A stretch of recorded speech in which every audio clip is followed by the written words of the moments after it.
భారీ వర్షాల నేపథ్యంలో అటు అధికార యంత్రాంగం ఇటు ప్రజలు అప్రమత్తంగా ఉండాలని సూచించారు మంత్రి సీతక్క. ములుగు, మహబూబాబాద్ జిల్లాల్లో వాగులు, వంకలు ఉధృతంగా ప్రవహిస్తున్నందున ప్రజలు స్వీయ నియంత్రణ పాటించాలని సీతక్క తెలిపారు. ఇప్పటికే సహాయక చర్యల కోసం ఫ్లడ్ మేనేజ్మెంట్ కమిటీ ఏర్పాటు చేసినట్టు తెలిపారు ఆమె.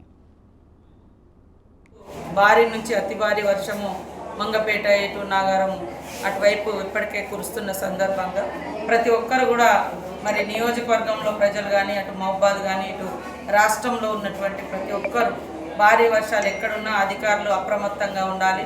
ప్రజలు కూడా స్వీయ నియంత్రణ పాటించాలి. వాళ్ళు తగు జాగ్రత్తలు కూడా తీసుకొని తడిసిన ఇళ్లలో ఉండకుండా, అదేవిధంగా వాగులు వంకులు ప్రవహిస్తూ ఉంటే చేపల వేటకు కానీ ఏదైనా పని కోసం కానీ బయటికి వెళ్లకుండా ఈరోజు మొత్తం కూడా ఇళ్లలోనే ఉంటూ జాగ్రత్తలు తీసుకోవాలని, అదేవిధంగా ములుగులో మాత్రం ఇప్పటికే ఫ్లడ్ మేనేజ్మెంట్ కమిటీ ఒకటి మన మండలానికి ఒకటి వేయడం జరిగింది. గత కొన్ని రోజులుగా అప్రమత్తంగా ఉంటున్నారు. ఈరోజు కూడా అందరూ ఆ డ్యూటీలో ఉండి మరి ఇప్పటికే మన మంగపేట కానీ, ఎటు నాగారం, తాడువాయి అటంతా కూడా భారీ వర్షాలు కురిసినట్టుగా సమాచారం ఉంది. అక్కడ ప్రజలను కూడా సురక్షిత ప్రాంతాలకు తరలించండి. ఎవరెవరికైతే ఎక్కడెక్కడైతే డ్యూటీలు వేసినామో ఆ డ్యూటీలోనే ఉండి మరి ప్రజలకే ఇబ్బంది కలగకుండా తగు చర్యలు తీసుకోవాల్సిందిగా అధికారులను ఆదేశిస్తా ఉన్నాం. ప్రజలకు కూడా విజ్ఞప్తి, మరి ఎప్పుడు ఏ రూపంలో వర్షం అనేది బీభత్స